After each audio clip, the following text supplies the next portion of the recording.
I wanted to issue a special welcome to our newest manufacturer reps on the West Coast, Boston McDermott. We're pleased to have you guys all on board. My name is Mark Cowan, and I will be your moderator for today's GoToMeeting. And I'll answer your texted questions on the dashboard portion of your screen and relay them to Annette as she presents the meeting. If you're not familiar with the dashboard, it's the top box on the top right portion of your screen, and it allows you to communicate with us today. We have all of your mics muted today so as not to distract everybody else until the Q&A session. We do want your feedback, though, during the meeting if you want to, and you can type in the chat area of the box any question you have, and I will answer it as time permits. At the very end, again, we'll have a live Q&A session, and we can talk. You can ask Annette questions directly. If you don't get all of your questions answered, please feel free to contact her at 1-800-675-0123, extension 104. And with that business being taken care of, here's Annette. Good morning. My name is Annette, and I will be hosting this meeting today. We've been in business over 10 years. We're centrally located in the U.S. to help with shipping being as close as possible to every possible customer in the country. Our largest product is the gas track, so I'm going to start off with that product. Its major appeal is that the ability to retrofit it into existing tracks on a letter track price changer. This minimizes the cost of the installation to your end user and gives them a very appealing sign with minimal cost. The gas track is very versatile in its application. It can be installed just nearly anywhere. I've got installations out on Canopies. You can have it with just the pricer, or you can get a text display to go over the top of it. These can be put on pylon signs. If you want to put a message center underneath to draw a crowd inside your store, those are available as well. We've got customers that have put them on monuments, and as you see, they go directly onto the sign face. I've even got some customers that have put these on the front of buildings. So it's very versatile in its application. Now, when you're first looking at a potential project, so let's say you've gone to a convenience store and your customer has letter tracks here instead of the pricers that I'm showing, and they are wanting to replace those letter tracks with LED signs. The first thing that we need to know is how many grades of fuel are they going to have. On this particular example, you see they have regular, plus, super, and diesel. We need to know if there's going to be a single or double-sided sign. And then we need to know how much area we've got available. Now, the area available should be measured in two ways. We should know the width that's available from the end of the last vinyl that you see on here to the end of the sign, because all of this area in here is potentially area that you can put a gas track on. We would also like to know the area available from the top of the sign to the bottom of the sign. And then we'd also like to know the area that is already being used up for the letter track that is in there. It's not uncommon for customers to start off with maybe an 8-inch letter track, but they're wanting the LED to be larger. And so we need this entire area to know the largest possible display that can go in there for the customer. Another thing when looking at these is knowing the formats that are available. We come in a standard that has a decimal point and a little 9 at the back. We come in a full 9/10 display on the right-hand side of your displays. There are 4 states in the U.S., I believe California is one of them, that require a full 9/10, so it's kind of important to know what the municipalities in your particular area are requiring before ordering. We also have a leader version for our Canadians and our Mexican people. And sometimes these leaders come in various different forms. I've got some in Guatemala that has digit, digit, and then the decimal is right here, and then digit, digit again. I have some in Canada that has the first digit and then has the decimal here, and then 3 large digits afterwards. So if you have any clients that are going to be ordering outside of the country, it's very important to know the formatting of how we're going to build their sign. There is also a condensed version. We run into customers that their sign is just too narrow for these displays. They don't have enough area available. So we can offer them a condensed version without the decimal. It'll usually give us about 2 to 2.5 inches extra in the width needed for one of these displays. Another consideration when you're looking at the digit height is your audience. What type of audience is going to be looking at this sign, and how much visibility do they have? How far away are they going to be, and how fast are they moving? Now, the rule of thumb here is that the maximum viewing distance increases by 50 feet per every inch. So a 2-inch character can be read from a maximum of 100 feet. If you have a sign pole that's up 100 feet and it's 100 feet away from the road, you need to be taking that into consideration and increasing the size of the characters you're wanting to get the most out of your sign. Now we're going to go a little bit into the installation of the gas track. And first of all, you usually start out with a sign that's already in existence. As you can see right here, there's some plastic zip tracks that are already fastened to the sign, apparently because I see them putting in some aluminum Z-rails. These plastic rails are probably chipped or broken in some way and will not support the signs. Although these signs are made very lightweight, it is important for the tracking to be in good condition to support them. Once you put one of the gas tracks into the lines, then you would drill a hole into the sign face to put the wiring into the sign and run it down the pole. Now, we do have customers that put the wiring right down the sign face, and then they put some weather stripping over the front, and it's usually not visible at all even that way. But a lot of the customers do want that crisp look of having no wires showing at all. And this is what a finished sign would look like, and the holes are behind here, and it's just zipped into zip track. And if you notice on the previous slide here where the aluminum Z-rail is visible, once your sign is in place, that black zip track is no longer visible. So it looks like it's been made like this. These signs are only 1.5 inches thick, so when they're sticking on the sign face, they don't look like they're sticking out. Here's a little closer look of what the back side looks like and how this installation is achieved. The back of each one of the gas tracks has some tracking along the top and along the bottom. The top one is adjustable with a screw so that it goes up and down. So when you're sliding this into a Z-rail, what you're actually doing is you're poking the top part into the top Z-rail and then moving this part in and dropping it into the lower Z-rail.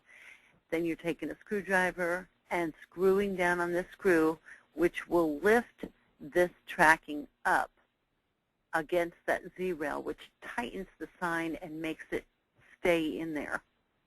Once you've got these in place, the plug that I had showed you earlier coming off the left-hand side comes out this way, and this is the plug that if you wanted to run the wires down and into your power control box, you could either use a weather stripping to cover them, or you could drill that hole and put them into your sign face. Now what I'm showing you here is the power control box. All of GasTrack has been manufactured to be very lightweight so that they can stay on zip tracks on your sign face. Most of the weighting that you've got for a sign is in the power control box and in the different componentries that would go inside of running your sign. These are not in our signs. These are actually in a power control box that we put alongside of your sign. Now, our controller looks like this. It's got a format of 4 lines and 2 arrows, up or down. Our power control box that goes on a signpost has a format also of line 1 would be side by side. So this would be the front of your sign, the first display that you have. Maybe I'm showing regular. And then the other plug-in would be the back side of your sign, also showing regular, line 1. Then you might have another grade of fuel displayed underneath that you might be showing diesel. So line 2 on the right-hand side of your sign would be plugged in here, and then on the back side of your sign would be plugged in here. All of our power control boxes are always labeled so that you know how to plug them in, and also so that you notice this little light sensor here. This light sensor has to be visible to the outside sunshine or when it's getting dark. It actually transmits information to the motherboard inside, letting your signs know when to increase in intensity. When the sun is coming up, you want your signs to be visible during direct sun. So the intensity of the LEDs comes up to accomplish that. Now, during the evening, when the sun is going down, you don't want your signs to be blinding the people going by, so therefore you want the LEDs to decrease in intensity. This LED sensor accomplishes all of that. So it must have visibility. You can't spray paint over it. Do not entomb the box in such a way that it is completely in a closet where it cannot register the sunlight. This on the left-hand side here is your antenna. Unfortunately, it's kind of hid by this hand, but the antenna comes out here. You are having communication from this antenna to this antenna. So your hand controller is actually communicating with its power control box, which is sending signals to your displays. So you do need line of sight from this antenna to that antenna when you are programming your sign. Line 1, an up arrow would mean you're increasing the price. Line 1, a down arrow means that you're decreasing the price. It's a very, very simple remote to work with. These are some successful power control box installations. Your sign is up here on the top part of the sign. They have apparently run the wires down through their column and then out to the sign and into the box. They've got power running to the power control box, and there it is sitting. More times than not, even knowing that these power control boxes exist, I can drive past signs and I never even see them. They're really, it's not what grabs your attention. The LED sign grabs your attention. But in the event that you come across a customer that is absolutely, emphatically wanting to not be able to see the power control box, there is a solution to that.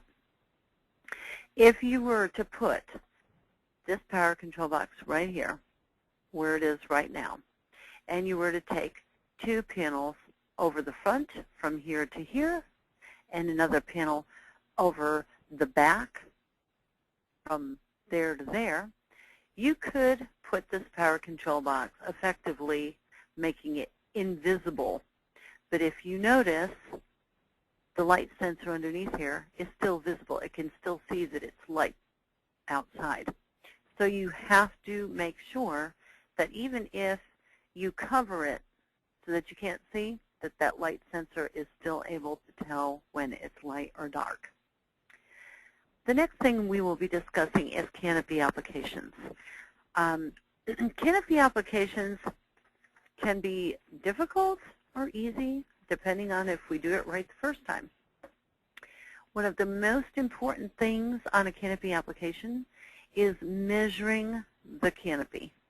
Knowing the dimensions of this canopy and where signs are going to be situated directly correlates with how many power control boxes that we need to order and how much cable is necessary to mount communication from one side of the canopy to the other. So let's say that you have 75 feet from this side to this side. You're going to have two displays over here, and you're going to have a single display over here. The two displays over here are going to have one set of signs, and the third display is going to be over here.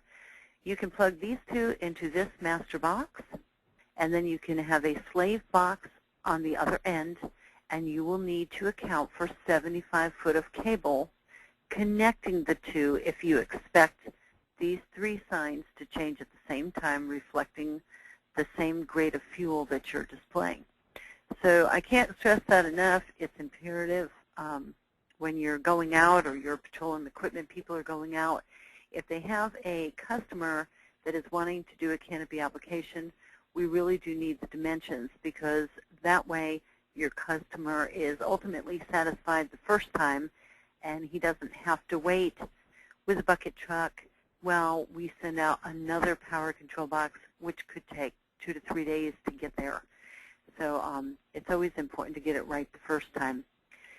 We also have a couple of new products to the plate here. We have the GPS Gas Price Solutions product. This is an answer to the client that wants to have a flush-mounted, brand-new looking sign that does not protrude out in front of your sign face at all. These displays come with LED captions already built into the cabinet, or they come with vinyl captions built into the cabinet, or you can get them with no captions at all. They also come in red, green, or amber, and they are 3 inches thick instead of 1.5 like the gas track, because these displays have the power control built inside of the case. There is no power control box going on the outside of the case, so it is not something that you have to be concerned with. It is something that will be inside each display itself. In the event to show you what I mean by that, the GPS cabinets are built with a flanged front like this. This flange is sticking up so that you can drill right through this flange into your sign face. Now, this cabinet doesn't have any LEDs in it. It is an empty cabinet that someone was working on, and I just wanted to be able to demonstrate this to you. There are 3 inches between here and here. That 3 inches will be inside of your sign. You would cut a dimension out that would equal this part of the sign going straight down and across behind this flange, and then you would set this part of the canopy into your sign face, just pop it right in, and then drill through this flange, adhering it to your sign fascia. There is another flange, just like this top one, on the bottom that you could also drill through, making this a flush mount against your cabinet. Our other new product is the pump toppers. Now, although they have been out for about a year and have largely been pushed into the market by our northeastern friends, I do have several clients that have purchased these that are not from the Northeast.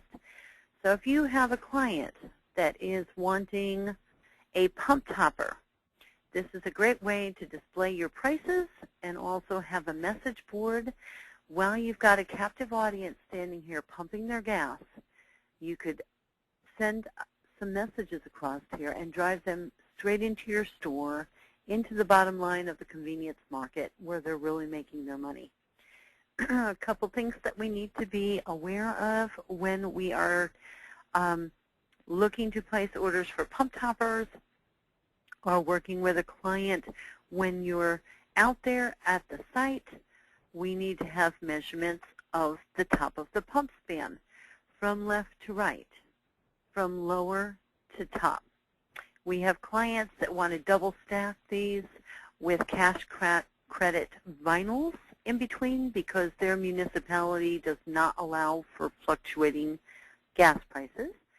So therefore, they have to put static prices here with a vinyl credit caption, and then static prices again with a vinyl credit caption, and they would put it up here. We need to know if that it's going to be hidden by your Canopy, if this is not a good application for you.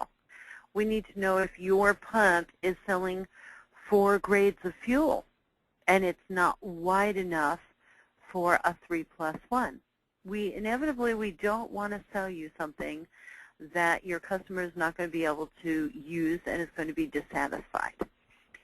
You also need to be aware that the power comes out of the left side of the pump topper and is going to be going into the side of this canopy on your pump. Now, it doesn't have to be a hard, you can have a very soft, the word escapes me currently, conduit to put into the side with your electrical wiring. It does not have to be this hard conduit, but I would recommend maybe 1.5 inch, 2 inch clearance on either side of your sign so that your sign is evenly spaced and in the direct center of your pump and your customer, and you are satisfied.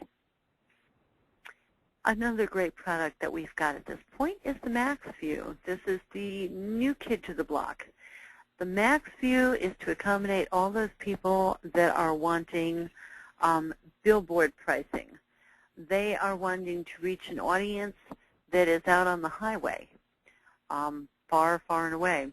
So these come in sizes of 36, 48, 60, and 72. These systems are completely different than any of the other systems. They are much heavier, oftentimes requiring a crane and a bucket truck to get up on some very tall signs to apply, sometimes requiring welding if there is nothing there to adhere these to. The entire system is different in the fact that they are our LEDs, built the same way that we've always built them, but they have been submerged into a potting material. And so they are completely water resistant.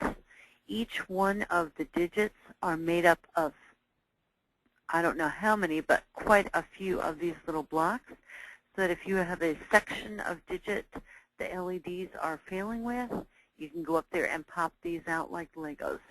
Just unplug the back part, pop it right back in, and you've got the LEDs working again. Had a lot of people calling for these in the past, so if you have customers out there, please know that we do have these. We have these also with alternating cash credit. We also have these with solid green, solid red, or red and green on the same sign that you can alternate back and forth within one sign, going from diesel to regular, from cash to credit.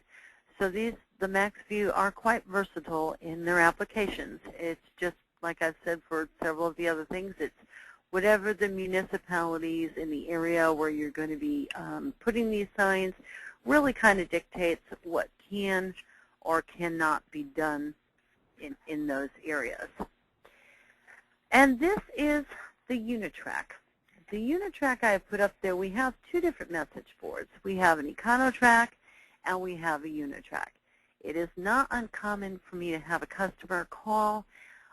They've already gotten gas prices several years earlier, and they've got a client that is wanting to put a message board in the sign. So they come back to us. We do have message boards available in many different sizes.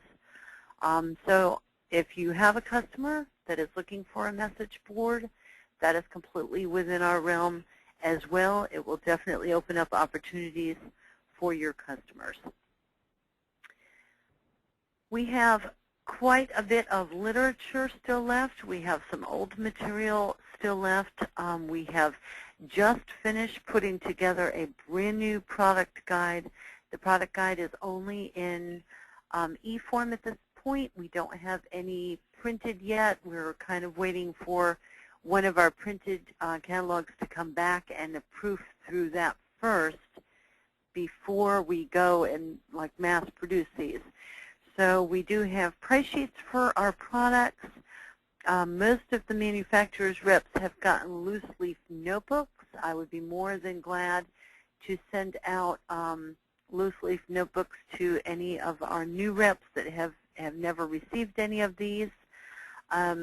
We do have a website online, www.numeritex.com, and we have quite a few YouTube videos that are on YouTube under Numeritex displays.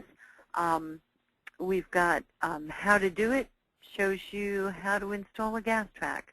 We have an actual news footage of where we had some displays in town where the rest of the sign got wrecked, but our signs were actually still sitting on the sign face. So if you have customers that are concerned about whether or not these will withstand wind or weather, they sure will. These signs are pretty tough. We also have videos. We have a testimonial video out there. So we've got quite a few different things to choose from. If you're looking for some literature, I have pictures on hand. If your customers need pictures of products as we go along, I'm more than willing to put together some renderings for customers. If they send me a picture, I won't necessarily send the picture back with our product popped into it, although on occasion I have been able to do that.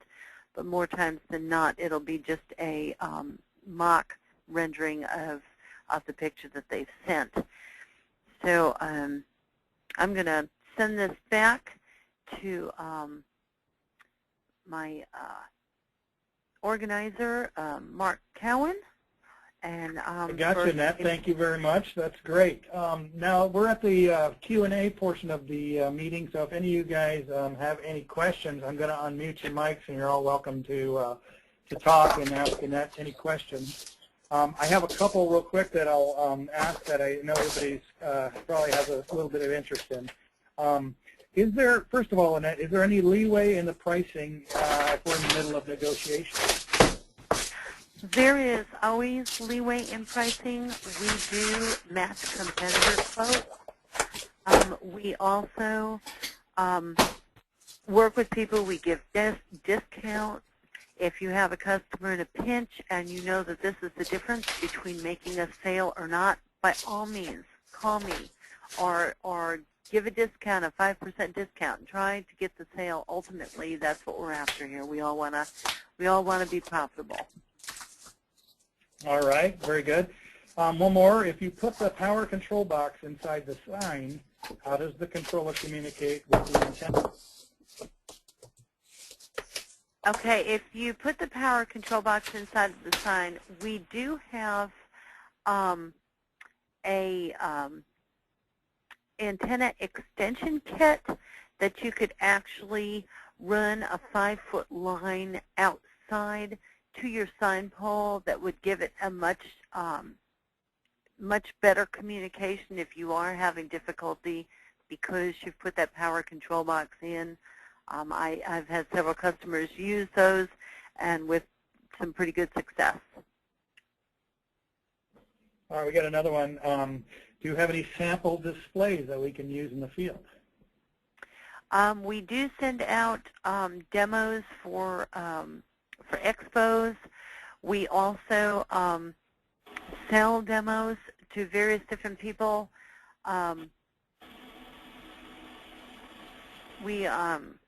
But in answer to the question, yes, we do. We do have demos. We do have signs that we can send out. All right, and I have one last question before we wrap it up.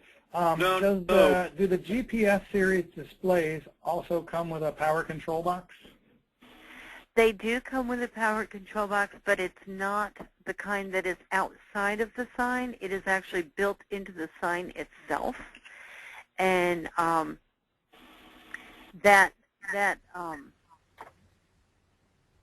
That power control box is why the GPS is 3 inches deep instead of 1.5, because all the innards are actually inside of the sign. Well, very good. Okay, thank you, Annette. I appreciate that information, and that wraps up our meeting for today. We want to thank you all for attending. We hope this meeting helps you to be very successful with all of our products.